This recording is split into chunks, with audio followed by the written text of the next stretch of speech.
Good morning. This will be the review of the Samsung Galaxy Watch 8.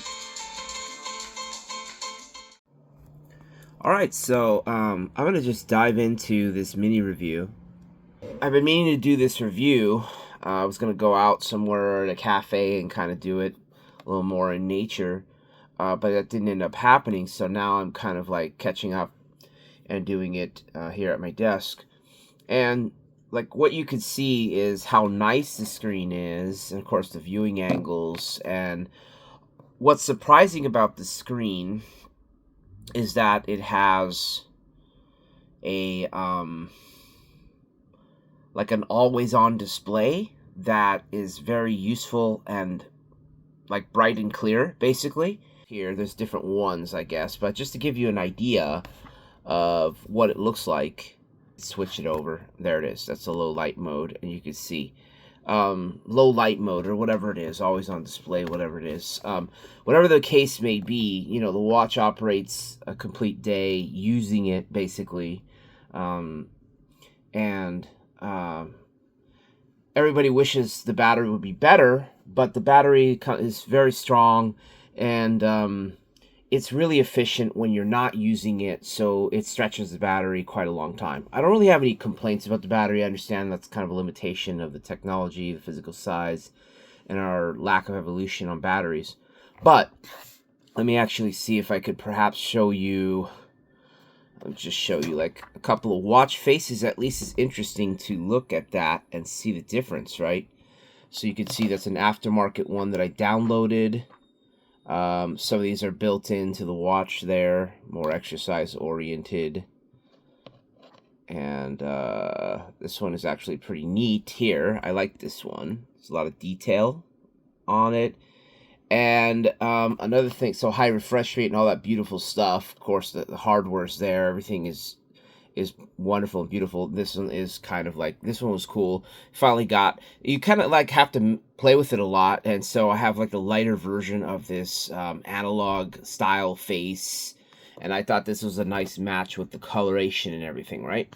Okay, cool. So you're seeing all that stuff, and basically now finally let me kind of finish up the mini review here. And so what I started with this review is what I use this for. So I've already gone over kind of like the physical ring. I've gone over how nice the screen is. And now you can see right there, the speaker is right there on the side.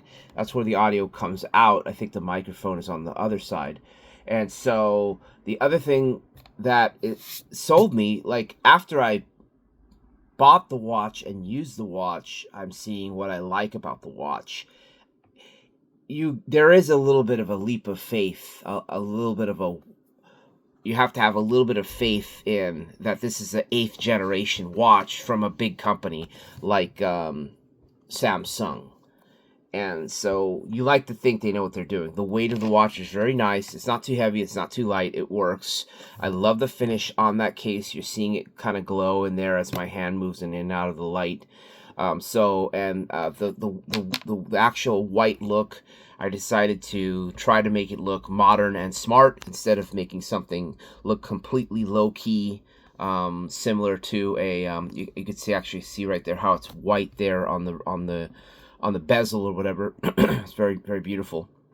And so with that said, I listen to audio. I actually do the Spotify thing, and I think you could do YouTube music as well. But so this is my boombox, for lack, and nobody says that anymore.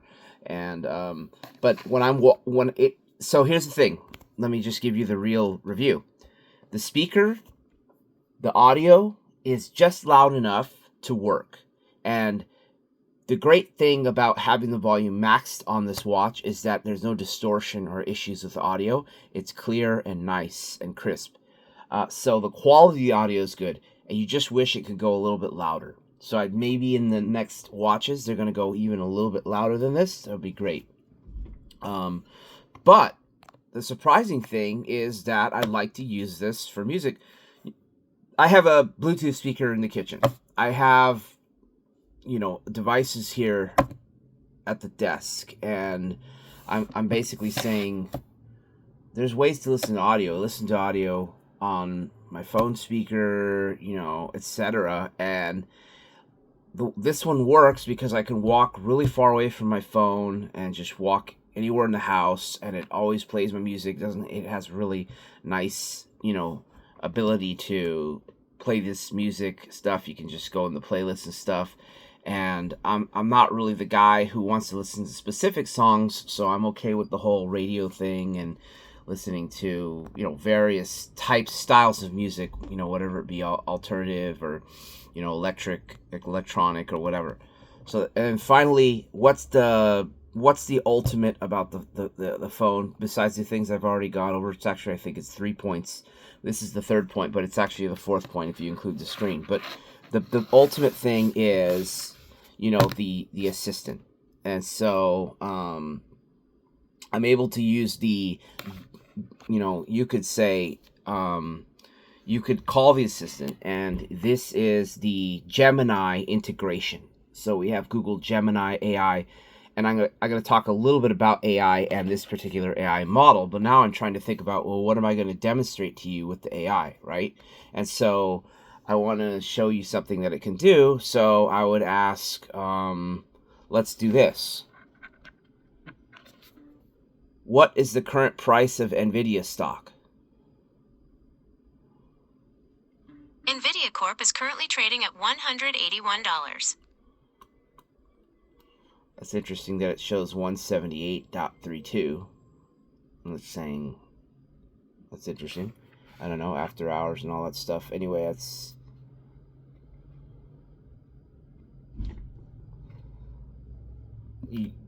So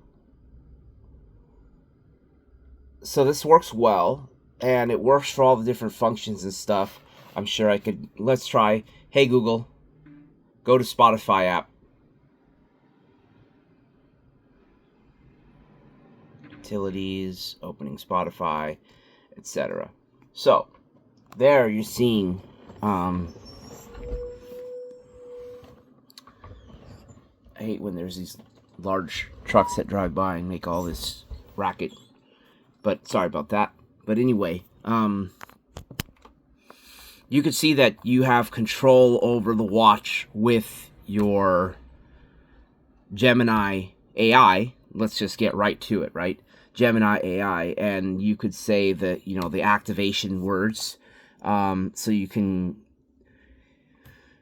call over to your watch in real world. You don't have to do anything. The top right button here, that button right there, is actually the button that is a dedicated assistant button the way I've set it up. There's things you could change. This is the dedicated assistant button, which I like and love. I actually like that, and I want that. So this is a perfect setup for me.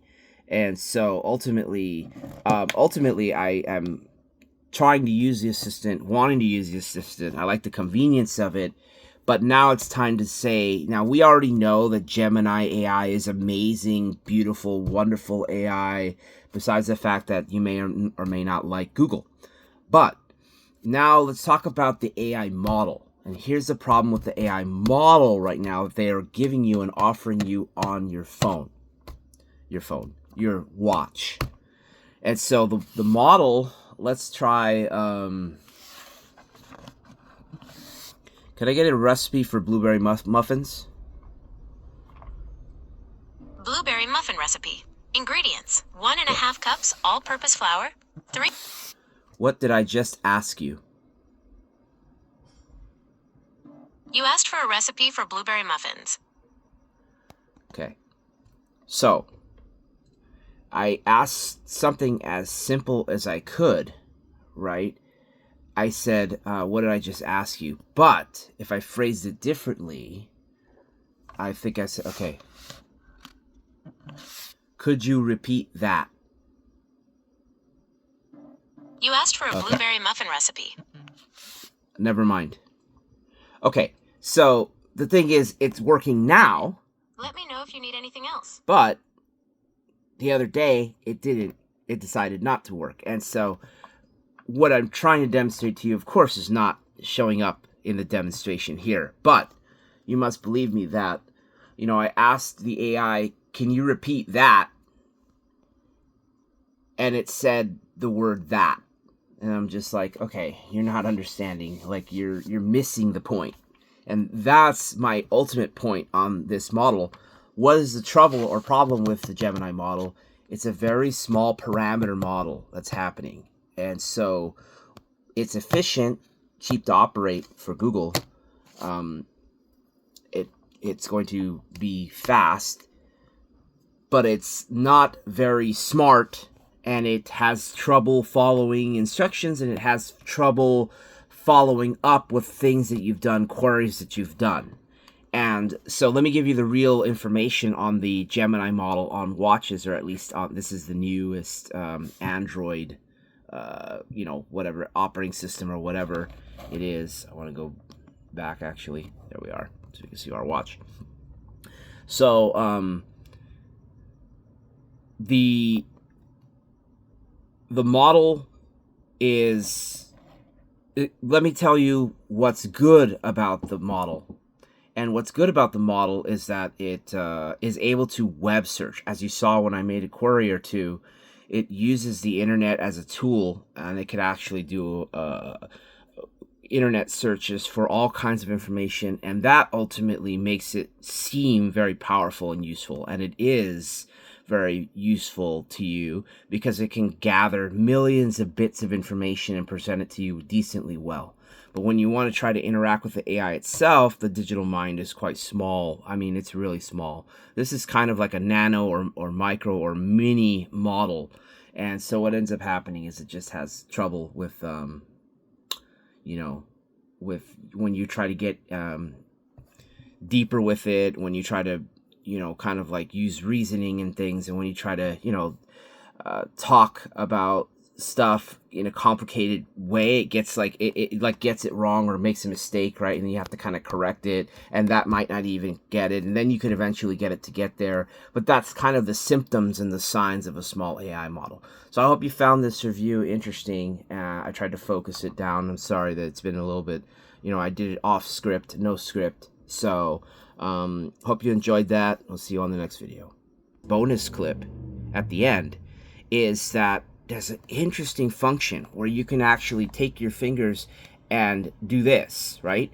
You do this gesture or whatever, you touch your fingers together, and the watch recognizes it. And the specific thing to test that out with, or see that in action, is with the Spotify app. You can play or pause the music by doing that gesture. It's really amazing. I don't know how it's exactly done. Of course I do, because it's going through your wrist and your skin and your fingers and everything. But that's an amazing thing, and I'm going to do a little research on that. But that's something that this watch can do. So this is like the meta wrist item that lets you do, but that one of course lets you do a lot of advanced things. But this one, just wear the watch and you can do that basic gesture. So there's no telling how advanced it will get in the future, but that feature is available now on the Watch 8, and it's pretty amazing just to experience it naturally. And then obviously demonstrating to someone should be quite a magic trick, right?